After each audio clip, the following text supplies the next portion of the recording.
Sveiki gyvi, aš esu Šarūnas Navickis ir sveikinu jūs atvykusius į mano pasaulį.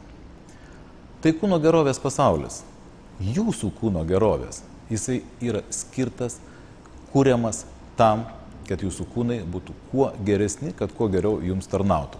Ir žinoma, aš tikiuosi, kad jums čia bus smagu, jauku ir jūs to pasinaudosite pačiu geriausiu būdu.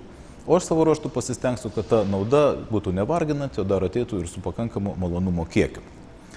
Taigi, jūs tik pradėjote žiūrėti pirmąjį video iš serijos, kurio jos paruošė Kūno gerovės akademija bedietos.lt.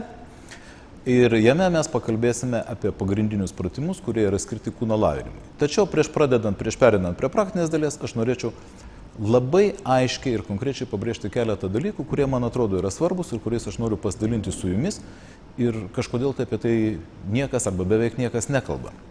Reikalas tas, kad ta akimirka, kada gyvybė ateina į šį materialų į pasaulį, tam, kad jinai galėtų išgyventi, jie yra priskiriamas kūnas. Be kūno šitame pasaulyje jinai tiesiog neveikia, kada gyvybė atsiskiria arba siela atsiskiria nuo kūno, mes tiesiog numirštame. Vadinasi, kūnas yra išgyvenimo sąlyga. Kuo jisai yra geriau prižiūrimas, kuo jisai geriau veikia, kitai žodžiais tariant, kuo aukštesnė jo gerovė arba kokybė, tuo geresnis yra visas žmogaus gyvenimas.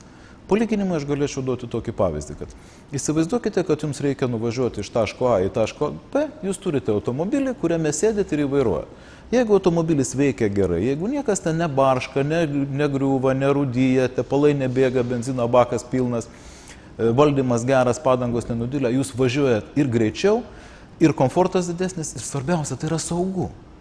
Ir įsivaizduokit, kad jūs sėdite senam neprižiūrėtam kledare, kurio vairuotojas dar ir trenkia pagiriom. Tai yra tragedija, tai yra labai sudėtingas važiavimas, tai yra didžiulis pavojus, kad jūs netgi nepasieksite savo kelionės tikslo, jau nekalbant apie tai, kad yra didžiulis stresas. Tai mūsų valia ir pareiga rinktis, kaip mes norime keliauti per gyvenimą. Ar bildančių kledarų, ar gerai kokybiškai prižiūrime mašiną. Aš jums be abejo siūlau tą variantą, kada kūnas yra prižiūrėtas, kada su juo yra viskas gerai. Ir dar kartą pabrėžiu.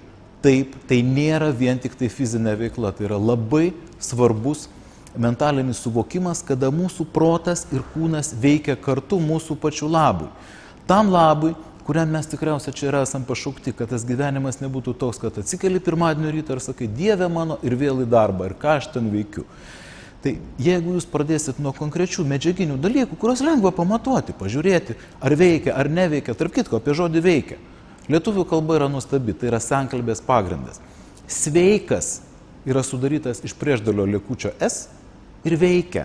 Sveikas yra tas, kuris suveikia, kuris veikia. Tai aš linkiu jums būti sveikiems, linkiu jums veikti iki paskutinės minutės, kol jūs būsite šiame materialiame pasaulyje, kad jūsų kūnai būtų kuo geresni, kuo efektyvesni, kuo daugiau džiaugsmo jums teikiantys. Taigi, dar kartą, sveiki atvykę į Kūno gerovės pasaulį, o aš būsiu jūsų vedlys Šarūnas Navickis.